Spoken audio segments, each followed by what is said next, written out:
It's a beautiful spring morning. I'm in Newton County, Missouri. Hi, I'm Jim Viebrock. I spent the last 30 years out going around photographing, documenting, and now videoing old water mills. This is Jolly Mill. Let's take a look around.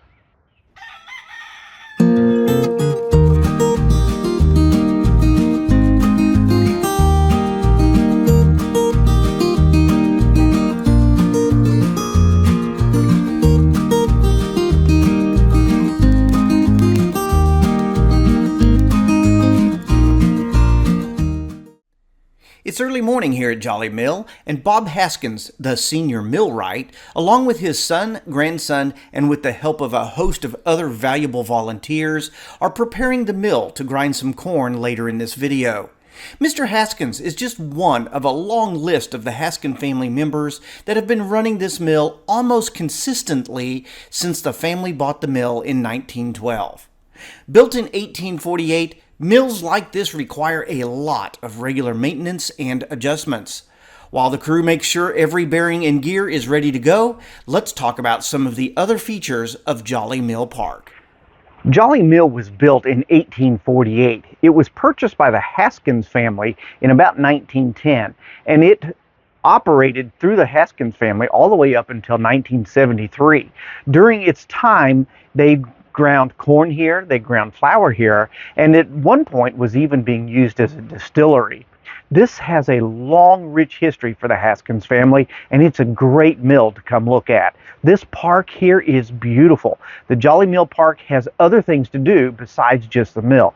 There is a side creek over here that my kids used to come and catch crawdads in when they were growing up. There's also a sawmill here. There's a couple of old one-room schoolhouses and churches here. There's an entire park of things to come look at. It's a great way to come spend a beautiful day.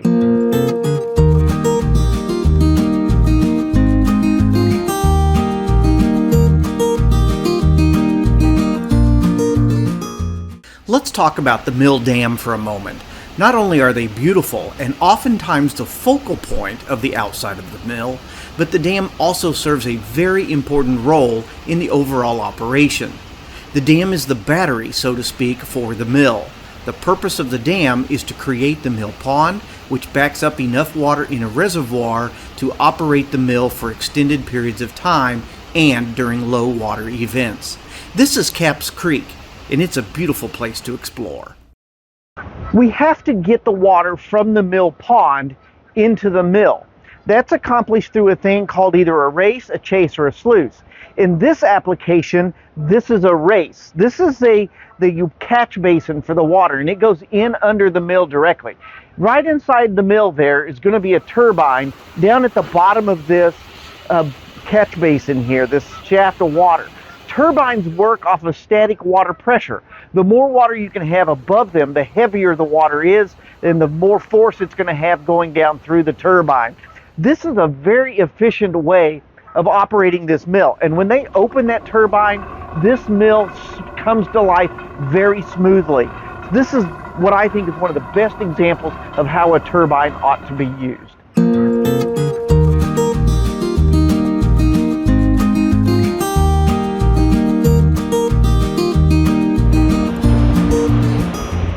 Let's talk about the millwright for a moment.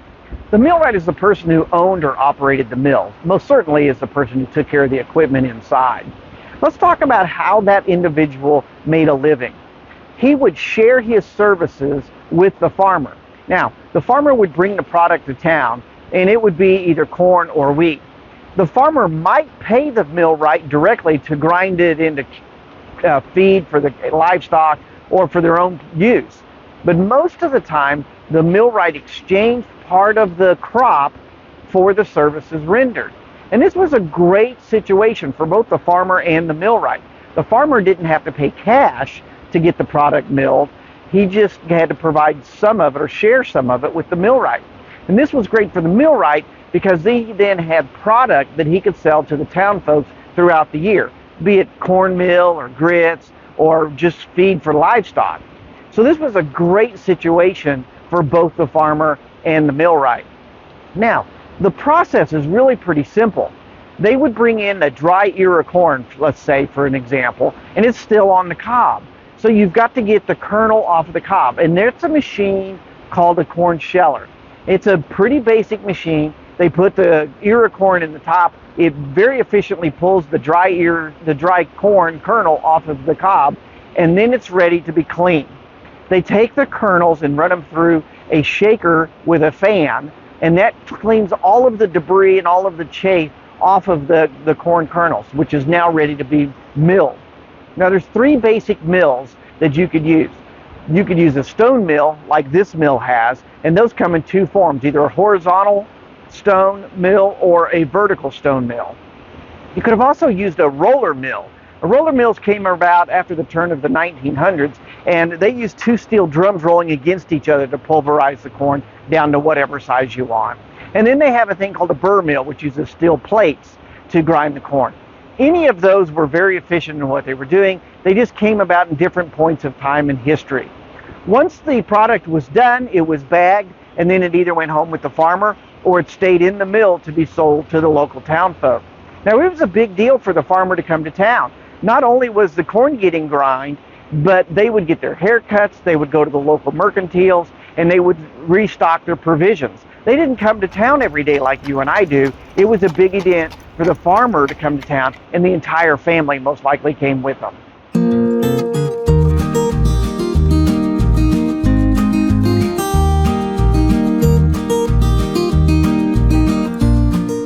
While the penstock is filling with water, lead millwright Bob Haskins and his crew are preparing the mill for grinding corn later in this video. In the meantime, let's continue looking around the Jolly Mill Park. It's not uncommon to find a millstone on display at a mill like this, and this one's a little unusual because it's actually a modular stone. About every fourth line or so, you can see where the stone is broke apart into sections. So it would have been easier to ship this stone, and it would have been easier to handle this stone simply because the pieces are not as heavy. Some of the bigger millstones can weigh over a ton on each side, so they're very heavy and very difficult to deal with. So this was kind of an ingenious way of dealing with the weight of the stone. Now these lines on here have to be recut from time to time. As the stones wear down, they have to reface the stone and cut those grooves. Well, how those grooves work is there's what rolls the corn kernels around or the wheat kernels around in there until it finally gets pulverized down to the size that you want it. These are cool to look at, and I like to show them off. There's a group of folks called the Friends of Jolly Mill, and they're the ones who have taken on the responsibility of preserving this great mill. One of the things that they have done that I really like is this protective wall. Not only is it attractive to look at, but this concrete barrier will keep the mill safe during a high water event. One of the things that plagues mills throughout history is the floods that have been affecting them. So in a valley like this, which is beautiful and peaceful today, can turn into a raging river in a high flood event. Debris will come downstream and strike the mill. And if you think about it, a large tree will float. So you could have a tree that weighs a ton or more striking the side of this stick frame building, which would just obliterate the building and push everything downstream. So the protection that this barrier provides is a great insurance policy against this mill being destroyed by a high water event.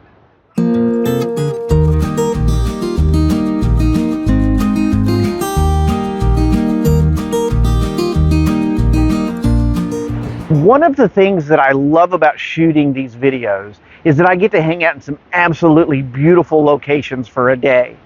This mill is an original mill, and it is a very rare find. Inside you will find post and beam construction, hand-hewn logs, and things of that nature from this time period, and it is in great condition. We talked about how flooding was an issue for a lot of these mills because of their geographical location. But what you'll also find out when you study the history of a lot of these mills is that they burned, either intentionally or non-intentionally. The mills that were burned intentionally were burned during the Civil War. And in this part of the country that I'm in right now, there's this belt right through southern Missouri, northern Arkansas, where the Civil War was raging on. And the mills were the economic center and the food supply center for the locations where they sat. So when one side or the other was being pushed out of an area in a retreat scenario, they would actually set these mills on fire to keep them from falling into the hands of the other side. This was important because if whichever side had control over it had the food reserves and had control of the economy for the area where the mill sat. So it's easy to see why they did this, and it is a tragedy in our American history. But if you go to other places around the country, like the New England states, for example, you still find that mills throughout their history burned. And if you look at what's happening inside the mill, it's easy to explain why. Modern day pellet stoves, some of them run off of corn kernels. So what you may not realize is that corn, dried corn, is highly flammable. In a building like this, you would have had hundreds and hundreds of bags of processed corn or dried corn waiting to be processed, sitting in storage inside the mill.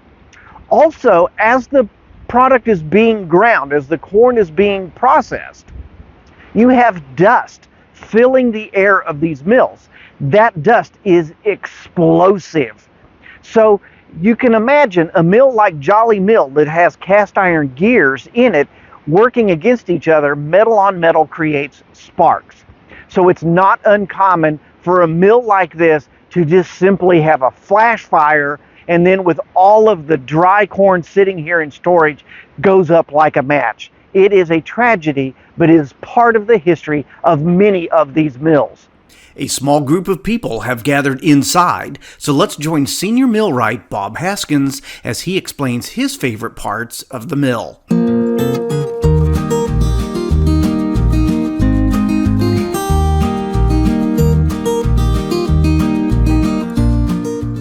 Reason I start here, folks, is I like to start talking about the structure of the mill itself, because all I can about say is wow.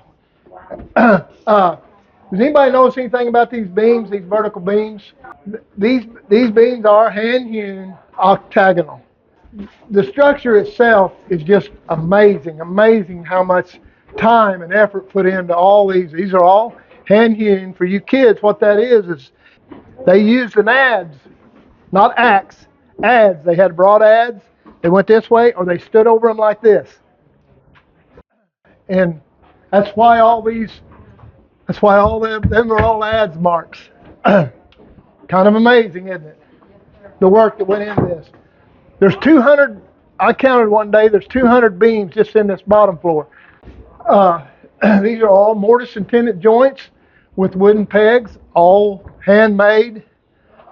And just think about going up there on that hill, cutting these with a crosscut saw, skidding them down here with horses, then getting them to the shape with adze, with the adze, and then building this thing. It looks like the crew has the mill ready to go, so let's start grinding some corn.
There's a place where old mills sit silently in valleys waiting to be rediscovered, and you know where they are. Hi, I'm Jim Viebrock. I'm the host of Millin' Around.